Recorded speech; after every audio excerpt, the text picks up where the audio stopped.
Watching some of the previous episodes of the Food Network Star, Yes. and it kind of dawned on me that most of those people, they have a culinary background. They do, yeah. And then all of a sudden I flashed on what you said yesterday, that you could make almost anything from scratch. Yes. I can't. Well, here's why it's important for you to at least know how to do some of that. Because if you've seen, they have to do challenges. I know. Like, do you know how to clean a fish? No. Okay, that's one of the challenges. Do you know how to cut up a chicken? No. That's a challenge, too. In fact, that's not even a challenge. That's just like they're a given that you're supposed to know that. Yeah. Because they'll throw you a chicken and you need to make things of it. Right. Yeah. Yeah, I did not know that. You're just going to go up there and be like, super host. Yeah. I'm kind of like Rachel Ray already, without the skills. Yeah. I have the knowledge. But, I can cut a piece and of great meat. Creativity and ideas. Yeah. Yeah. So I'd need to actually be hired by the Food Network channel and then groomed and made to look really good in front of a camera. Or just take a cooking class. Yeah, I could do that. Because let me tell you, if you don't know how to cook, it doesn't even matter. Food Network is not going to hire you. But see, I know how to cook some stuff.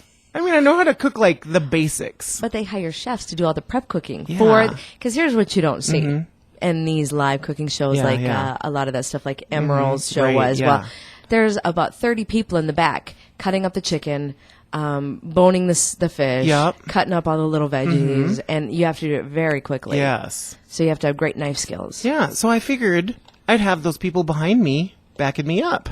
Yeah, but you don't just start there. No. You have to be one of those people first. That was the light bulb moment I had yesterday. I'm like, okay, we're going to have to figure out a different way to do this. Well, just learn some skills. Okay. Well, I know how to melt butter in a pan and boil pasta and... Do you know how to clarify butter? That's something they'll have you do a lot, too. Yeah. Okay, so you can clarify butter. Okay. That's good. Mm-hmm. You basically just skim the the crappy so you get the stuff ghee. off the Is it top. called ghee? Yes. Yes. Okay, see, I know a couple things. Can you roll sushi stuff? I actually took a sushi rolling class. All right. And there's things I rolled in high school, so I'm pretty good at So I'm actually pretty good at that. What about, let me see what other I was referring to my grandfather's cigarettes. Of course, I totally know what you meant. Okay. Or jelly rolls is what I was thinking. Oh, there you go. Helping your mom with the jelly rolls.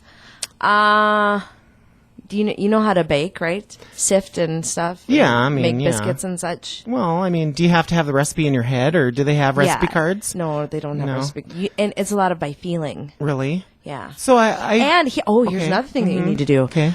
When you are selected as a finalist, you need to come up with at least 50 original recipes that nobody else has. Well, how is that possible? You just need... See, as a chef, you do that every day. Well, I don't get it. It's like... So they want to see 50 of your original recipes so that they can sort of see what kind of a cook you are.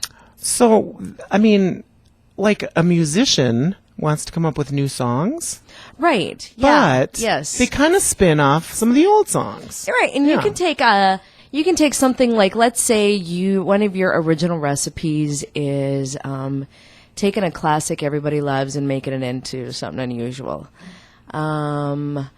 Gyro egg rolls. So that is something like that. Okay. It'd be like cabbage and lamb meat and a little bit of the tzatziki sauce, and you can make it into an egg roll. So that would be original. When's the last time you ever saw one of that on a menu? True. Never. But people are familiar with it, and people love the gyro. But now it's in a little portable Chinese mixing of Greece and China and combining of countries. Interesting. So you can take things that you know about and combine them into whole brand new recipes. But they will want to see probably 30 to 50 of those if you get selected for Food Network Star. Okay, so maybe the 2012 next Food Network Star, after I've gone to culinary school,